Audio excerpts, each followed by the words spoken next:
आपका नाम? सुनील त्यागी। त्यागी जी, कौन सी लोकसभा से चुनाव लड़ रहे हैं, किस गाँव में आपका प्रोग्राम था और कौन सी पार्टी से आप चुनाव लड़ रहे हैं? अभी ये हमारा निर्दलीय चुनाव है और लोकसभा है ये मुजफ्फरनगर। ये जो यहाँ प्रोग्राम है ये यहाँ घिस्सू-खेड़ा है। आज हमारा चरथावल और घिस्सू-खेड़ा के लिए कुछ प्रोग्राम्स थे तो हम यहीं आए थे। यहाँ लोगों में आप जोश देख ही रहे होंगे।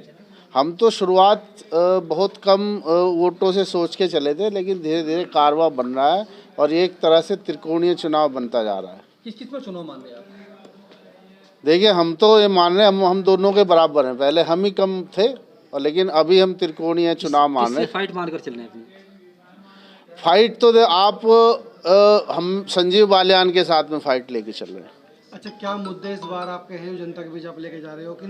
क्या मुद्दे आप जनता को बता रहे हो कि हम इस तरह का विकास कराएंगे? देखिए, अभी तो अस्तित्व के लिए लड़ाई हो रही है, लेकिन अगर मुद्दों की बात करें तो सबसे पहले तो अभी आप मान के चले जो SC/ST एक्ट, ये एक बहुत बड़ा रामबाण है। जो पार्टी जो भी सरकार में होती है वो कहीं ना कहीं इसे किसी सामने वाले को दबाने के लिए इस्तेमाल करती है। कानून का गलत इस्तेमाल हो रहा है हमारे सर्ण समाज पे। इससे हम जरूर लड़ेंगे। विकास मुद्दे नहीं है आपके पास में? विकास मुद्दा शिक्षा, स्वास्थ्य, इस पे तो सब बात करते हैं। एक बार संसद में आएंगे तो हम आपकी बात भी रखेंगे। विकास तो सरकार पे बजट बहुत होता है। अगर आप मेडिकल के लिए आप एक बार चेक करेंगे, देखेंगे मुजफ्फरनगर में कितना पैसा आता है, एक बार आप गूगल कर लीजिए। लेकिन अगर सरकारी हॉस्पिटल में जाएंगे तो आपको बुखार की दवाई भी सामने मेडिकल स्टोर से लेनी पड़ेगी।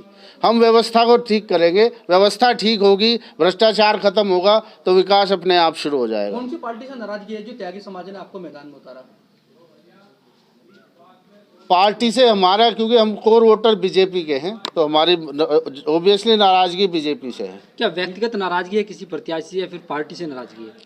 नहीं, नाराजगी व्यक्तिगत तो नहीं है।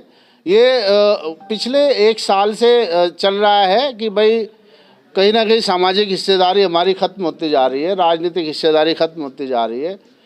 नोएडा में जिस आदमी महेश शर्मा के खिलाफ इतना समाज इकट्ठा हुआ, बीजेपी ने उसे टिकट दिया। इसका मतलब हमारा वजूद शून्य हो गया बीजेपी की नज़र में। इसलिए हम खड़े हुए, हम अपना वजूद दिखाने के लिए काम कर रहे हैं। ऐसी क्या वजह है जिससे अस्तित्व बचाने की जरूरत पड़ी है? वजह मैं बताया ना, अस्तित्व धीरे धीरे खत्म। जो मंत्री जी हैं, अगर हमने मंत्री जी हमारे संजीव बालियान, हमारी इस लोकसभा से हम खुद उनके लिए 2 बार खड़े हुए।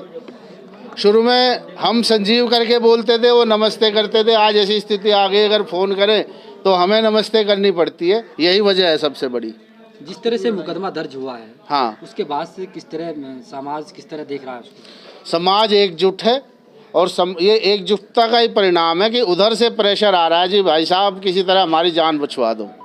हम तैयार हैं, हम जेल में जाएंगे, हम कोई फैसला नहीं करेंगे, हम तैयार हैं। प्रेशराइज कौन कर रहा है? बीजेपी पार्टी के जो बीच के लोग हैं वो कर रहे हैं। आपकी बिरादरी में आपका विरोध भी है? बताइए, कोई अगर सामने कोई भी बाइट हो, कोई कह रहा है तो दिखाइएगा। विरोध है आपका कि भाई वो हर समाज में होता है। देखिए, वो हर समाज में एक प्रतिद्वंदिता होती है भाई से भाई की, लेकिन बिरादरी में विरोध नहीं कह सकते। ये भाई भाई का आपसी मनमुटाव हो सकता है, बिरादरी में 1% भी विरोध नहीं है।